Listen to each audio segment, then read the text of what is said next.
Hello everyone, welcome back to Stellar Lex where law becomes simple. मैं नाज हूँ और आज का हमारा टॉपिक है द इंडियन कॉन्ट्रैक्ट एक्ट 1872 का सेक्शन 10 से लेकर 13। और ये प्लेलिस्ट का हमारा तीसरा वीडियो है। अगर आपने अभी तक इस प्लेलिस्ट के पहले दो वीडियो नहीं देखे हैं तो उन्हें पहले जरूर देखें। पिछले वीडियो में हमने सेक्शन 3 से लेकर 9 को आसान भाषा में समझा था। आज हम सेक्शन 10, 11, 12 और 13 पढ़ेंगे। ये चार सेक्शन किसी भी वैलिड कॉन्ट्रैक्ट की फाउंडेशन होती है, तो बहुत ही इंपॉर्टेंट सेक्शंस है। तो चलिए हम इसको आसान भाषा में समझते हैं। तो अब हम बात करते हैं सेक्शन 10 की, जो कि बोलते हैं what agreements are contract. Section 10 बताता है कि हर एग्रीमेंट कॉन्ट्रैक्ट नहीं होता। किसी एग्रीमेंट को वैलिड कॉन्ट्रैक्ट बनने के लिए कुछ एसेंशियल कंडीशंस पूरी होनी चाहिए। तो सबसे पहले हम बेयर एक्ट की डेफिनेशन पढ़ते हैं। बेयर एक्ट की डेफिनेशन कहते हैं कि all agreements are contracts if they are made by the free consent of parties competent to contract for a lawful consideration and with a lawful object and are not hereby expressly declared to be void. Nothing herein contained shall affect any law in force in India and not hereby expressly repealed, by which any contract is required to be made in writing or in the presence of witnesses or any law relating to the registration of documents. तो आसान भाषा में अगर हम कहें तो किसी भी एग्रीमेंट्स को कॉन्ट्रैक्ट वैलिड कॉन्ट्रैक्ट बनने के लिए लीगल रिक्वायरमेंट्स को पूरा करना जरूरी होता है। और वो जो कंडीशंस है वो क्या है? फ्री कंसेंट होना चाहिए, कॉम्पिटेंट पार्टीज होनी चाहिए, लॉफुल कंसिडरेशन होना चाहिए, लॉफुल ऑब्जेक्ट होना चाहिए, और जो एग्रीमेंट है वो एक्सप्रेसली वॉइड नहीं होना चाहिए। और इसके साथ अगर कोई कानून है जिसमें रजिस्ट्रेशन एंड अटेस्टेशन की बात है, तो वो फॉर्मेलिटीज भी पूरी करना पड़ता है। तो हम एक एग्जांपल देखते हैं। एग्जांपल जैसे कि ए बी को एक लैपटॉप सेल करना चाहता है 50,000 में। तो इसमें जो पार्टी है वो एडल्ट होनी चाहिए। उन दोनों के बीच में जो कंसेंट हो, फ्री कंसेंट होनी चाहिए। ऑब्जेक्ट जो है लॉफुल होना चाहिए, कंसिडरेशन लॉफुल होना चाहिए। तब जाके वो एक लीगल, मतलब लीगल जो रिक्वायरमेंट्स है अगर सब पूरा करते हैं तब जाके वो एक वैलिड कॉन्ट्रैक्ट बनता है। तो उम्मीद करती हूँ कि आपको ये समझ आया होगा। अगर आप चाहो तो इसका मेमोरी ट्रिक भी याद कर सकते हो, FCLON और प्लस लीगल फॉर्मेलिटीज। तो चलिए हम आगे बढ़ते हैं, सेक्शन 11 को समझते हैं। अब हम बात करते हैं सेक्शन 11 की, जो कि कॉम्पिटेंसी टू कॉन्ट्रैक्ट की बात करता है। सबसे पहले हम इसका बेयर एक्ट डेफिनेशन पढ़ते हैं।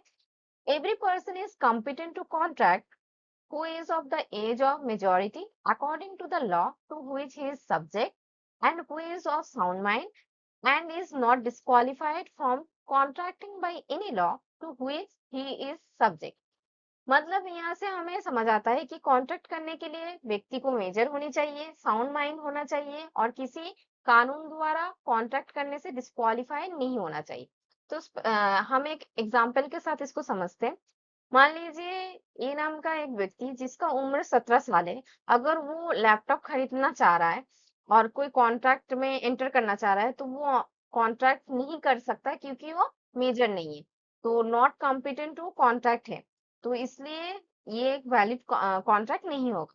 इसको आप इजी ट्रिक के मदद से याद रख सकते हैं। MSD, एम यानी मेजर, ए से यानी साउंड माइंड एंड डी यानी नॉट डिस्क्वालीफाइड। तो उम्मीद करती हूँ आपको सेक्शन 11 समझ आया होगा। तो चलिए अब हम सेक्शन 12 समझते हैं। अब हम बात करते हैं सेक्शन 12 की, जो हमें बताता है कि साउंड माइंड होता क्या है। तो इसको आप सेक्शन 11 के साथ कनेक्ट कर सकते हैं। सेक्शन 11 कहते हैं कि साउंड माइंड अगर नहीं होगा कोई व्यक्ति तो वो वैलिड कॉन्ट्रैक्ट में एंटर नहीं कर सकता। और सेक्शन 12 हमें बताता है कि साउंड माइंड होता क्या है। तो चलिए इसको हम समझते हैं। सेक्शन 12 के अनुसार व्यक्ति कॉन्ट्रैक्ट करते समय कॉन्ट्रैक्ट के नेचर को समझ सके और अपने निर्णय का प्रभाव समझ सके, तभी उसे तभी उसे हम साउंड माइंड का कहेंगे कि वो साउंड माइंड है। लाइक अगर कोई व्यक्ति कोई कॉन्ट्रैक्ट साइन कर रहा है तो उस कॉन्ट्रैक्ट का क्या फ्यूचर consequences होगा, अगर उसको समझ आए तभी वो एक साउंड माइंड का व्यक्ति कहा जाएगा। लाइक एग्जांपल के साथ समझता है, A sign contract while under the influence of medication and cannot understand the nature of the agreement। ऐसे स्थिति में ये साउंड माइंड का नहीं माना जाएगा और ऐसा कॉन्ट्रैक्ट को हम वैलिड कॉन्ट्रैक्ट नहीं कहेंगे। तो एक्सप्लेनेशन जो है इसका क्या है कि अगर कोई व्यक्ति a person must understand the contract and decide sensibly, sound mind अगर नहीं होगा मतलब अनसाउंड माइंड का होगा तो वहां कोई वैलिड कॉन्ट्रैक्ट नहीं होगा।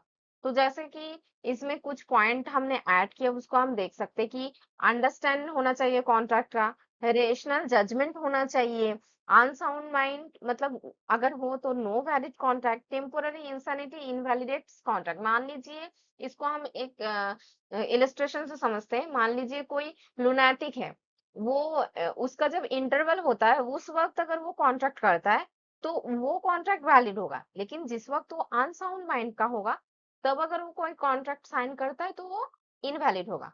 तो उम्मीद करती हूँ आपको सेक्शन 12 समझ आया होगा। तो अब हम आगे बढ़ते हैं और सेक्शन 13 को समझने की कोशिश करते हैं। तो अब हम बात करते हैं सेक्शन 13 की, जो कि कंसेंट के बारे में बात करता है। सेक्शन 13 कहता है कि टू और more person are said to consent when they agree upon the same thing in the same sense. इसे कंसेंसस एड ईडीएम भी कहा जाता है। सेम थिंग यानी आइडेंटिकल सब्जेक्ट मैटर होनी चाहिए, सेम सेंस यानी कॉमन अंडरस्टैंडिंग होनी चाहिए, कंसेंसस एड ईडीएम मतलब मीटिंग ऑफ माइंड्स होनी चाहिए।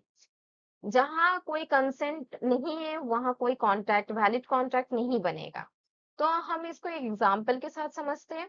ए wants to sell car X, B thinks he is buying car Y. यहाँ दोनों एक ही चीज के बारे में एक ही अर्थ में सहमत नहीं है, इसलिए no consent no valid contract. तो उम्मीद करती हूँ आपको सेक्शन 13 समझ आया होगा, हो गया होगा। तो अब हम इसका क्विक रिवीजन करते हैं। हमने जो पढ़ा है सेक्शन 10 जो कि एसेंशियल ऑफ वैलिड कॉन्ट्रैक्ट की बात करता है। सेक्शन 11 कॉम्पिटेंसी टू कॉन्ट्रैक्ट की बात करता है। सेक्शन 12 साउंड माइंड की बात करता है कि साउंड माइंड क्या होता है। और सेक्शन 13 कंसेंट क्या होता है उसके बारे में बात करता है। तो आज के वीडियो में हमने सेक्शन 10 से 13 तक को समझा है। तो उम्मीद करती हूँ आपको सेक्शन 10 से 13 अच्छे से समझ आ गया होगा। तो आज के वीडियो में हमने सेक्शन 10 से लेकर 13 को अच्छे से समझा है और नेक्स्ट लेक्चर में हम सेक्शन 14 से लेकर 18 जो कि फ्री कंसेंट के बारे में बात करता है उसको समझेंगे। तो अगर आज का वीडियो आपको पसंद आया हो तो इसे लाइक करें, शेयर करें और स्टेलर लेक्स को सब्सक्राइब करना ना भूलें। Thank you for watching, see you in the next video. Stellar Lex, where law becomes simple. Take care, bye bye.